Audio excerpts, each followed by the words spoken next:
नमस्कार। ज्ञान वैविध्य शिक्षा चैनल में पुनः आप सभी का एक बार स्वागत है।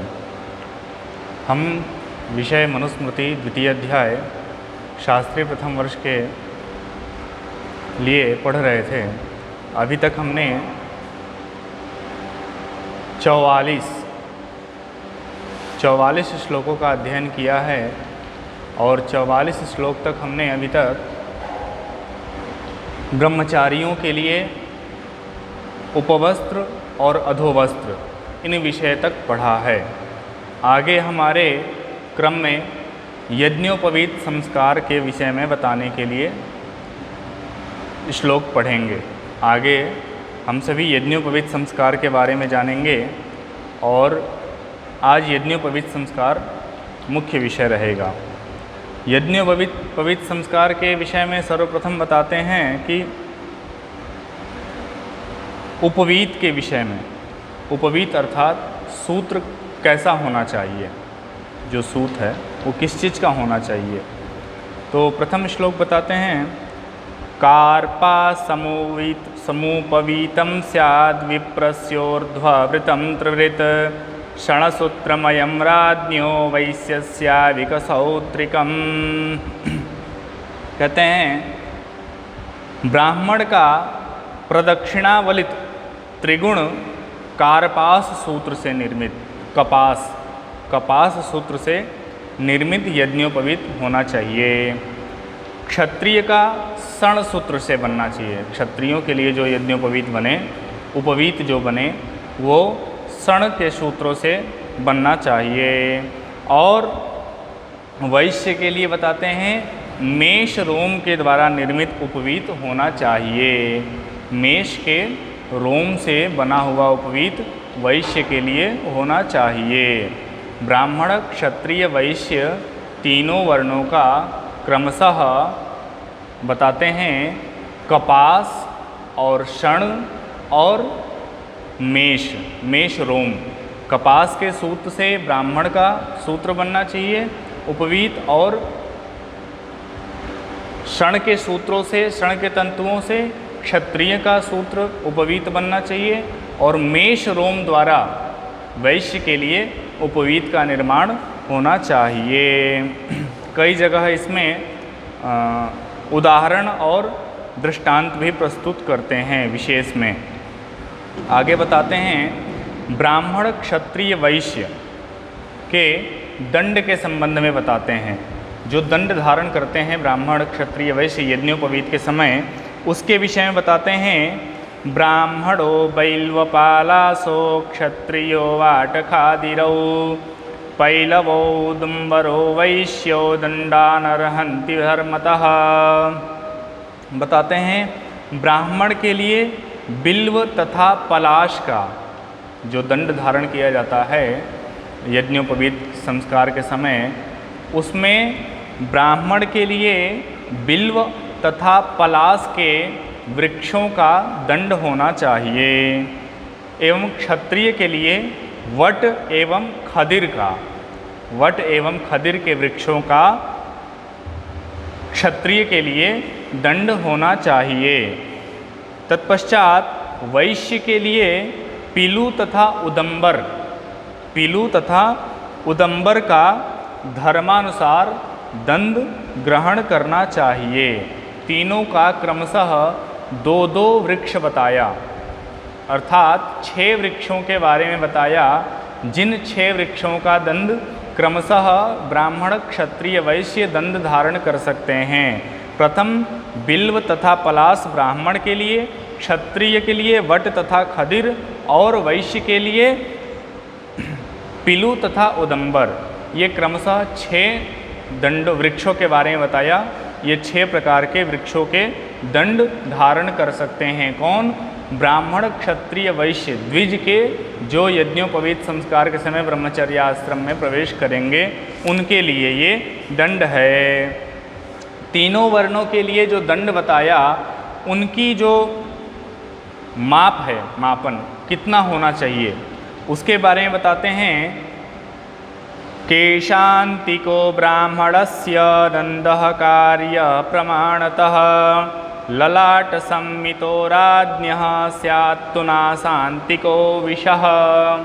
ब्राह्मण के लिए केशांतिक अर्थात केश के जहाँ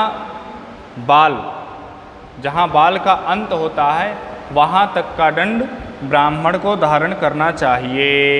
और क्षत्रिय का ललाट पर्यंत, मस्तक ललाट तक क्षत्रिय का दंड होना चाहिए। और वैश्य का नासिका यावत, नाक तक का वैश्य को धारण करना चाहिए। द्विज के लिए ब्राह्मण क्षत्रिय वैश्य, द्विज के लिए बताया ब्राह्मण को केश पर्यंत और क्षत्रिय को ललाट पर्यंत एवं वैश्य को नासिका पर्यंत दंड का माप होना चाहिए, उस माप से ही दंड धारण करना चाहिए। आगे बताते हैं दंडों का स्वरूप कैसा हो, जो दंड धारण करें उनका स्वरूप कैसा होना चाहिए, वो दिखने में कैसे हों। ऋजवस्ते तो सर्वे स्योरव्रणा सौम्य दर्शनाः अनुद्वेगकरा नृणां सत्वचो नग्निदूषिताः। कहते हैं तीनों वर्णों के वो जो दंड हैं वो वक्रता रहित, छिद्र रहित, अभय हेतु, मनुष्यों के उद्वेग का जनक न हो, त्वचा सहित तथा अग्नि से दूषित न हो।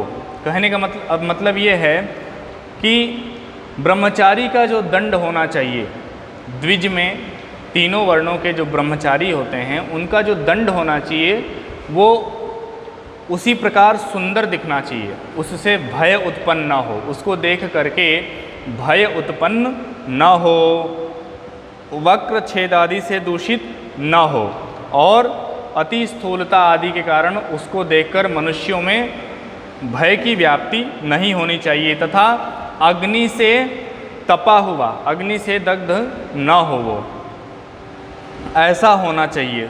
सभी प्रकार से सुंदर और अच्छा दिखने वाला दंड ब्रह्मचारियों को धारण करना चाहिए। आगे बताते हैं भिक्षा की विधि, दंड के पश्चात भिक्षा की विधि बताते हैं। भिक्षा की विधि बताते हैं भवत्पूर्वं चरेत् भैक्षम उपनीतो द्विजोत्तमः भवन मध्यम तो राजन्यो वैश्यस्तु भवदुत्तरम। कहते हैं उपनयन धारण करने के पश्चात, यज्ञोपवीत धारण करने के पश्चात ब्राह्मण ब्रह्मचारी वाक्य के प्रारंभ में भवत शब्द का उच्चारण करें और क्षत्रिय ब्रह्मचारी भवत शब्द का वाक्य के मध्य में तथा वैश्य ब्रह्मचारी भवत शब्द का अंत में उच्चारण करें। अर्थात उदाहरण समझें, ब्राह्मण को बोलना है तो भवत भिक्षाम देहि बोलेंगे और क्षत्रिय को बोलना है तो भिक्षाम भवत देहि बोलेंगे, और अगर वैश्य को बोलना है तो भिक्षाम देहि भवत। भवत अर्थात तीनों का भवत जो है वो प्रथम, मध्यम और अंतिम, अर्थात शुरुआत में और मध्य में और अंतिम में क्रमशः ब्राह्मण क्षत्रिय वैश्य, ब्राह्मण प्रारंभ में बोलेंगे और क्षत्रिय मध्य में बोलेंगे और वैश्य अंत में बोलेंगे। क्या बोलेंगे? भवत जो शब्द है उसका उच्चारण क्रमशः इस प्रकार से करेंगे। किस क्रम में? भिक्षा मांगने के क्रम में। भिक्षा मांगने का क्रम यज्ञोपवीत संस्कार के समय ब्रह्मचारियों का प्रारंभ होता है। वहाँ से ये शिक्षा होती है कि आज से आप ब्रह्मचारी रहने तक भिक्षा याचना करके ही आप प्रसाद अन्न ग्रहण करेंगे, जो भी ग्रहण करेंगे वो भिक्षा मांग कर ही आप ग्रहण करेंगे, ऐसा हमारे संस्कारों में बताया। अर्थात हमें जब अपने एक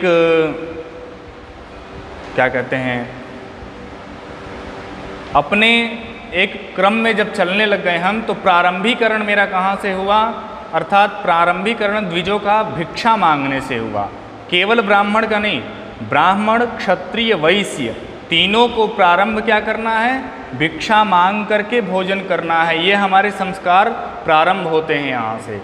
अर्थात हम सर्वप्रथम भिक्षा मांगकर अपनी जठराग्नि को शांत करें, ऐसा शिक्षा हमें मिलता है। कहाँ मिलता है? गुरुकुल में। अब ये परंपरा नहीं है, परंतु ये हमारे शास्त्रों में बताया गया है और अभी भी कहीं कहीं ये होता है। आगे बताते हैं, प्रधानभूत भिक्षा मांगने के क्रम में सबसे पहले किस व्यक्ति से भिक्षा मांगना चाहिए? श्लोक में बोलते हैं, मातरं वा स्वस्वारं वा मातुर्वा भगिनीं निजाम भिक्षेद भिक्षाम प्रथमं या चैनम नावमानयेत। कहते हैं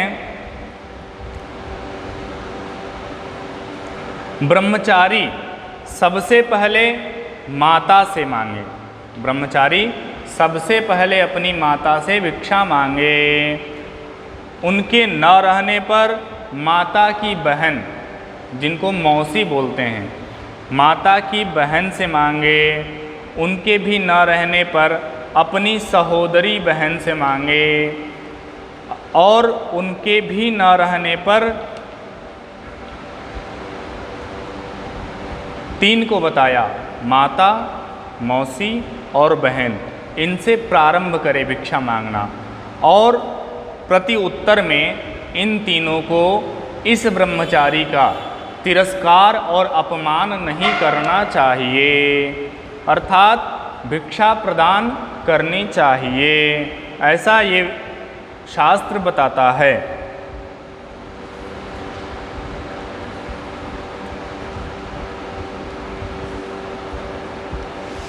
भिक्षा मांगने के पश्चात पहले गुरु को निवेदित करके ही भोजन करना चाहिए, ऐसा ये नियम था। अर्थात जब हम गुरुकुल में रहते थे और गुरुकुल की परंपरा थी, तो हम जो भी भिक्षा मांग करके लाते थे, उनमें पहले हम गुरु को निवेदित करते थे, गुरु को भोजन कराते थे। तत्पश्चात जो भी बचा हो वो स्वयं ग्रहण करने की परंपरा थी, नियम था। तो इस नियम को बताते हुए कहते हैं, समाहृत्य तु तद्भैक्ष्यं यावदन्नममायया निवेद्य गुरुवे स्नीया दाचम्य प्राङ्मुखः शुचिः। कहते हैं, विधिवत मांगी गई भिक्षा को एकत्र करके छल रहित, अर्थात मन में किसी प्रकार का छल न हो, छल रहित भाव से गुरु को समर्पित करके, गुरु की आज्ञा से आचमन करके पवित्र होकर पूर्वाभिमुख बैठकर भोजन करें। कौन? वो ब्रह्मचारी जिनका अभी अभी यज्ञोपवीत संस्कार हुआ है और उन्होंने भिक्षा मांगने का क्रम प्रारंभ किया है, अर्थात यहाँ से उनकी शिक्षा दीक्षा प्रारंभ हो गई। अब वो उसी प्रकार से प्रतिदिन भिक्षा मांगेंगे और गुरु को निवेदित करेंगे, फिर ग्रहण करेंगे। और इसमें ये परंपरा बनाई गई, किसमें? शास्त्रों में। क्यों? क्योंकि यहीं से हमें सीख मिल जाती है अन्न का महत्व समझने का। अन्न कितनी कठिनता से हमें प्राप्त होता है और इसकी जो व्यर्थता होती है, अर्थात इसको हम बर्बाद, व्यर्थ में न गंवाएं और कहीं इधर उधर फेंके ना, इसके लिए ये महत्व जानने के लिए और इसकी कमाई कितनी कठिनता से होती है, जो अन्न की कमाई होती है, इसको समझाने के लिए जहाँ तक है कि ये नियम बताया गया और ये क्रम चालू कराया हमारे ऋषि महर्षियों धर्मशास्त्रज्ञों ने। आगे बताते हैं, निष्काम भोजन के लिए प्रांग मुखत्व को बताकर काम्य कामना को युक्त भोजन करने के लिए दिशा को बताते हैं, अर्थात किस दिशा में मुंह करके आप भोजन करेंगे, उससे आपको किस फल की प्राप्ति होगी, इस विधान को बताने के लिए श्लोक कहते हैं, आयुष्यम प्रांग मुखो भुंक्ते यशस्यम दक्षिणामुखः श्रियं प्रत्यंग मुखो भूंक्ते ऋतं भुंक्ते ह्युदंग मुखः। कहते हैं आयु चाहने वाला व्यक्ति पूर्वाभिमुख होकर के भोजन करे, पूर्व के तरफ मुख करके भोजन करे, उसको आयु की प्राप्ति होगी। और कोई यश चाहने वाला व्यक्ति हो वो दक्षिण के तरफ मुख करके भोजन करे। और श्री की अर्थात लक्ष्मी की प्राप्ति वाला व्यक्ति, लक्ष्मी की कामना करने वाला व्यक्ति पश्चिमाभिमुख होकर के भोजन करे। पश्चिम के तरफ मुख करके भोजन करने से लक्ष्मी की प्राप्ति है, ऐसा शास्त्र ये कहता है। तथा सत्य की कामना करने वाला पुरुष उत्तराभिमुख होकर भोजन करे। उत्तर के तरफ मुख करके भोजन करने से सत्य की इच्छा पूर्ति होती है। तत्पश्चात भोजन की विधि बताने के लिए सभी के लिए सामान्य रूप से भोजन की विधि बताने के लिए अगले श्लोक में कहते हैं उपस्पृश्य द्विजो नित्यम अन्नमद्यात् समाहितः भुक्त्वा चोपस्पृशेत् सम्यग् अद्भिखानि च संस्पृशेत्। कहते हैं ब्राह्मण क्षत्रिय वैश्य सदा आचमन करके समाहित चित्त होकर अन्न को खाएं और खाकर यथाशास्त्र पुनः आचमन करें तथा जल से छिद्रों का स्पर्श करें। ब्राह्मण क्षत्रिय वैश्य द्विजों के लिए सर्वप्रथम भोजन से पहले, भोजन से पूर्व और भोजन के पश्चात दोनों में आचमन की विधि बताई गई है। अर्थात प्राणाय स्वाहा, पानाय स्वाहा, व्यानाय स्वाहा, उदानाय स्वाहा, समानाय स्वाहा ये भोजन से पूर्व है। और अमृतोपिधानमसि स्वाहा भोजन के पश्चात। ऐसा ये 6 आचमनी का क्रम है, 6 आचमन करते हैं। और उसके बाद बताते हैं कि भोजन करने वाले मनुष्य के समक्ष भोजन आ जाने पर क्या करना चाहिए, उस व्यक्ति का कर्तव्य क्या है जिसके समक्ष भोजन आके परोस के रख दिया गया। उसका कर्तव्य है पूजयेदशनं नित्यम अद्याच्यैतदकुत्सयन् दृष्ट्वा हृष्येत् प्रसीदेच्च प्रतिनंदेच्च सर्वशः।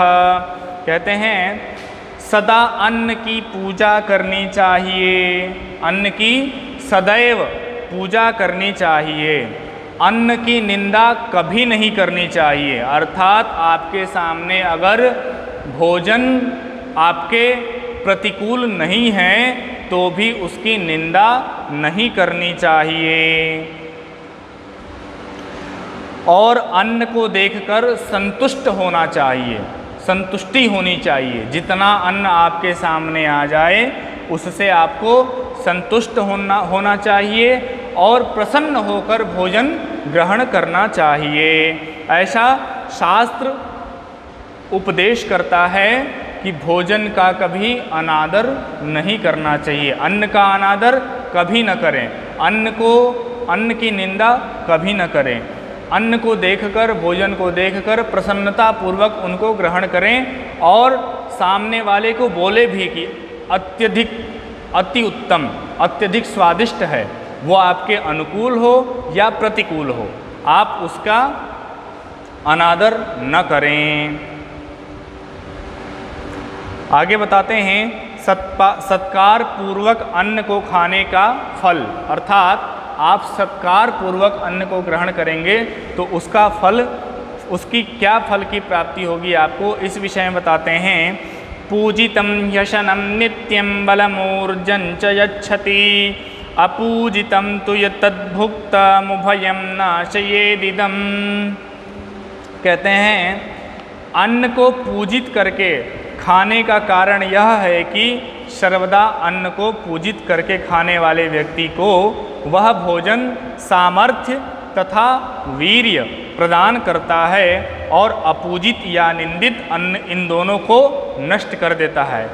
किस किस को? अब आपके सामर्थ्य को और आपके वीर्य को नष्ट कर देता है निंदा करने से। और अनिंदित भोजन, जिसका आप निंदा नहीं करते हैं, जिसकी, वो अन्न आपको, जिसको आप प्रसन्नता पूर्वक ग्रहण करते हैं, वो अन्न आपको सामर्थ्य और वीर्य की